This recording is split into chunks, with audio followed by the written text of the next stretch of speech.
Hey guys, it's Brandon, aka B.Rich Beauty, aka your beauty best friend. Happy Monday, y'all. Baby, we're talking about the election and the results of the election. Whitney Houston got inducted into the Rock and Roll Hall of Fame. Beyonce is possibly bringing us virtual concerts. And Mike Tyson is coming out of retirement. Child, grab your tea, grab your beverage, let go.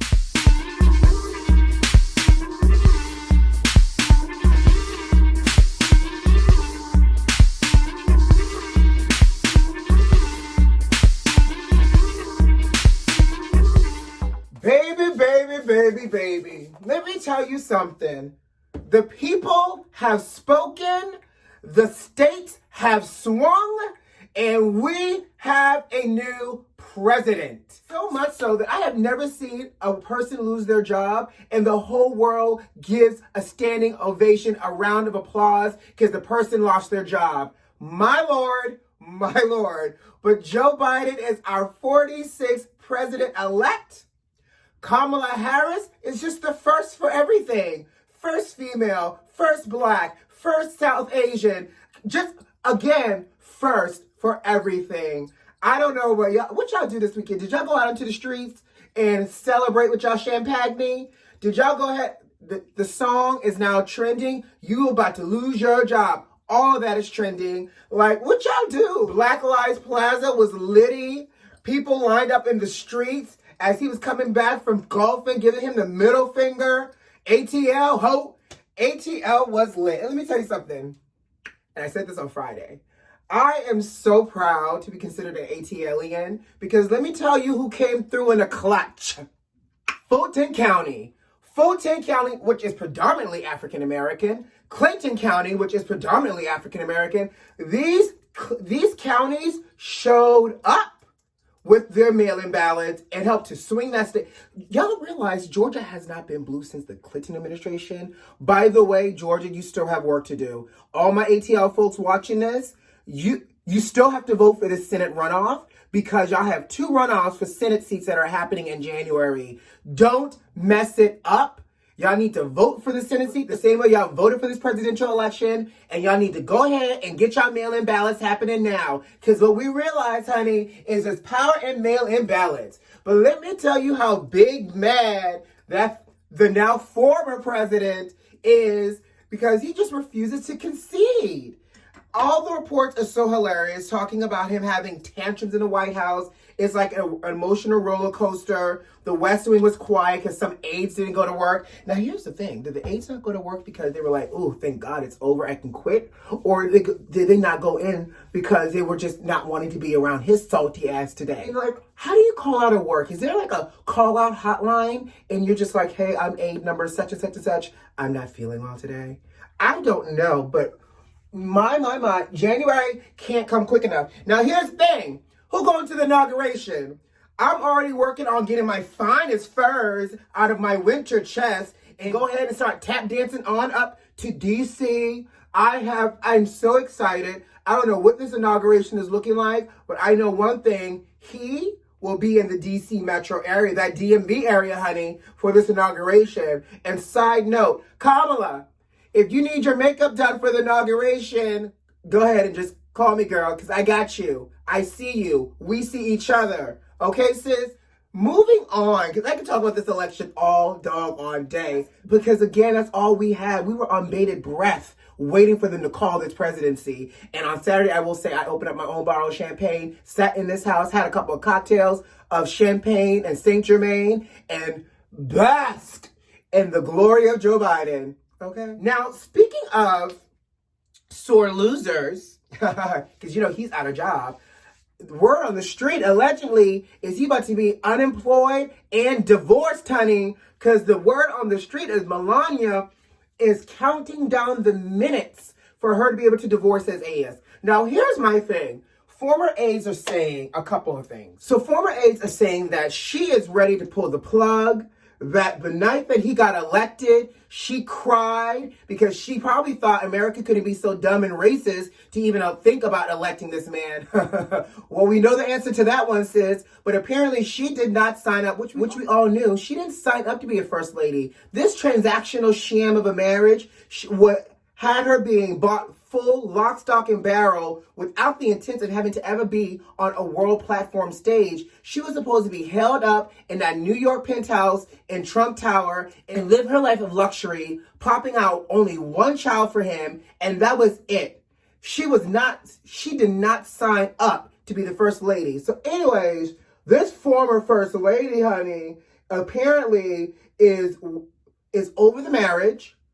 And the other report is, in the beginning, it took her 5 months to get to the White House. Well, the lowdown on the hoedown and the get you got you on that is that she was negotiating a post-nuptial agreement, and she was holding out coming to D.C. to move to the White House until Donald signed it. So apparently the post-nuptial agreement ensures that Barron, the youngest, gets equal shares of the fortune along with the other children in the event that they get divorced.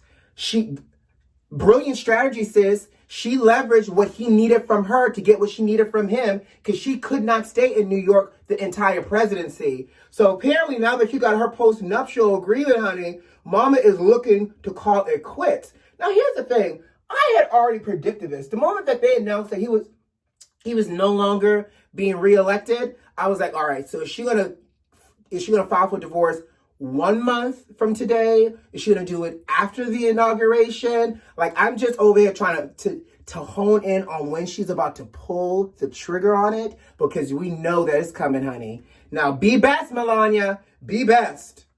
So, can I just say that, side note, I might feel a little some kind of way, because we've been covering this election and been talking about this election since last Tuesday. Wednesday, Thursday, Friday, Saturday, 4 days, Sunday, Tropical Storm Etna, whoever, her. Yes, she has come to visit us here in South Florida, specifically Miami. So all through yesterday, honey, winds, trees blowing, cats are in the air. I'm having to hold on to my wig, and I feel let down. I feel like I want to speak to somebody's manager at the news station and or the Weather Channel, because we were so busy talking about this election, the news stations and the news cycle forgot to report that there was a whole tropical storm coming to Miami. I was caught off guard with only one bottle of wine and one bottle of champagne in this house. I did not prepare properly for a tropical storm, and to be held up in this house looking at the trees and Dorothy and Toto flying sideways. Where is the comment box? I would like to leave a comment. That's all I got to say. So, Whitney. Y'all know the voice, honey. Miss Nippy got inducted into the Rock and Roll Hall of Fame this weekend on Saturday. And if you haven't seen it, you can watch it on HBO Max. Whitney got inducted along with some great other notables, Biggie Smalls and some other people. But let's talk about Whitney. So Sissy and Pat filmed the acceptance speech. Now, I love me some Sissy because she gives you good old elder church mother tease, right? But is it just me? But doesn't Pat kind of look like you don't really want her to ever have control of an oxygen tank because she'll pull the plug type of look? I mean, just look the way she's looking at Sissy, right? Or is it the fact that Sissy looks like she needs to bat 2 times in order to let us know she needs help? Like, I just can't tell with this dynamic here. First of all, y'all know how I feel about Pat. I talk about it all the time. I don't trust Pat.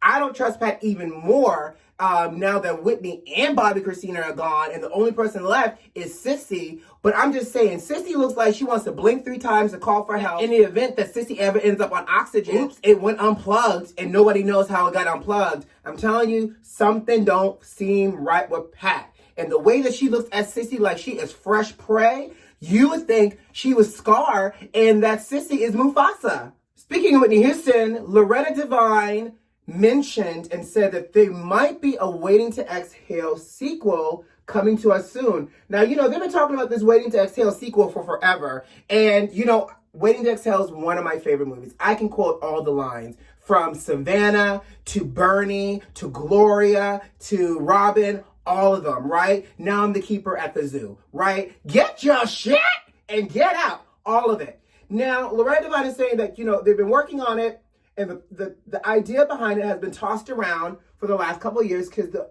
author of the book, Terry McMillan, wrote a sequel, and she's been trying to get it developed and off the ground, and it hasn't taken place yet. So Lee Daniels allegedly might be partnering with Terry to help develop the story, and that Loretta thinks that the story will actually follow the lives of the children. kind of smart because, you know, now they're all a lot older. And so it'll be hard to pick up where they left off from the 90s and, you know, in 2020. But they did the same thing with Boomerang on the television show. Like, we see the children now, but it's still really well written. Now, don't get me wrong. Obviously, they can't bring back the entire cast because you can't recast Savannah. Whitney Houston made that her role, and now that Whitney's gone, they're just going to have to kill Savannah off in the sequel. But what I will say is, if it's going to be centered around the children, I need to see cameos of all the other ladies and better storylines. We're no longer setting on fire cars in 2020. We're burning down houses, right? We're no longer throwing oranges at folks when they stand us up wearing leather in the summertime. We're shaking tables. I just need to make sure all the scenarios fit for 2020 and 2021 or whatever year that they release this. I just need to make sure that it is nice and modern and all the drama is there because that was a good movie. Let me watch that movie today. Well, child, Mike Tyson, I guess, has proven that all the blows that he took to the head over the years has made his brain mush. So much so that this fool has announced that he's coming out of retirement. His 54-year-old self, 54, is coming out of retirement for an exhibition against Roy Jones Jr. Now, here's the thing. I don't really watch boxing. I don't really know what an exhibition is. I don't know if that means that he's putting on his boxing shorts, throwing on some baby oil all over himself, and he's just going to stand on stage so people can watch him and look at him like when you go see like an art exhibit. But he is saying that he is coming out and he's doing this exhibition with Roy Jones Jr.'s. Now, here's the thing. Evander Holyfield, and you know they've had their epic matches, is even tossing around the idea of a possible rematch between Evander and Mike as a teaser as well. So let me get this straight. Evander, you're also teasing that you want to come out of retirement to fight Mike. You would think you would have learned your lesson after that second match and he bit your ear off. But I don't know what these old men want to do all of a sudden. It makes me feel like, did Social Security and AARP run out? Like, why are they trying to come out of retirement to fight at their age? Do they not know they're now in a different type of a season in their life? One blow can send them straight to the morgue, okay? But baby, we shall see, because one thing we know for sure is Mike Tyson is all the way live. And if he does come out for whatever this exhibition looks like, it is going to be a spectacle and a show. So are y'all, the folks that are boxing fans, would this be something you would buy a ticket to, like on HBO? You know, you gotta always get the boxing pass or something like that. Are y'all boxing passing it or are y'all Fire Stick streaming it? Which one is it? Beyonce has announced that we might be getting virtual concerts from her in 2021. So word on the street is she's been taking notes. I guess this year of the pandemic has really made a lot of creatives become more innovative in how they express themselves and get their work out. You know, Beyonce says she's been creating music and touring since the 90s, but she has. And the fact that, you know, I guess she wants to come out with new music. She wants to do a concert, but it's hard to do a concert right now, especially the size concerts that Beyonce does. You can't do that with a pandemic. So apparently she's been taking notes on how to create, I guess, her best version of a virtual concert, and that she plans on pulling out all the stops with bells and whistles. Now, let me tell you something, B, because you know I'm a Hive member, proud Hive member. If you're going to come up with this virtual concert, let it be that, just a virtual concert. Let it be on Netflix. We know you got multiple Netflix deals. Let it be a one-time pay for something. But what you're not going to do is you're not going to also hit us with your packages like you would do in person. I don't need no platinum package to sit from my couch and watch you sing Single Ladies, okay? So as you're planning this, sis, just ensure that you keep this cute for all your other fans, because we want to see you very a la Coachella. But what I'm not about to do is be taken to the ringer, because I'm still feeling some kind of way that I got no parts of this last Ivy Park drop. Okay? All right, guys, before I get out of here, rest in peace to Alex Trebek. My Lord, 2020 continues to show that 2020 is still here. Poor Alex Trebek, he passed away over the weekend. He had been battling prostate cancer. So, you know what? And here's what I was thinking. Obviously, they got to replace Jeopardy now, the host for Jeopardy. Don't hire Drew Carey, but hire Wayne Brady. He's funny, he's a person of color, and I think he would do great on Jeopardy. Wayne Brady, you're welcome if you get that job. I just want to do your makeup. But also rest in peace to the legendary gospel singer Rance Allen. I got to listen to Rance Allen today. I got to watch some Waiting to Exhale. Now that we got through this election, life is, has resumed with all the tomfoolery. But in the meantime, guys, I hope you have a great Monday and a great start to your week. I'll see you on Wednesday. But you know what to do before I get out of here. Subscribe to the channel if you like this video if you like, and leave me a comment. Who loves you? I do. See you Wednesday. Bye.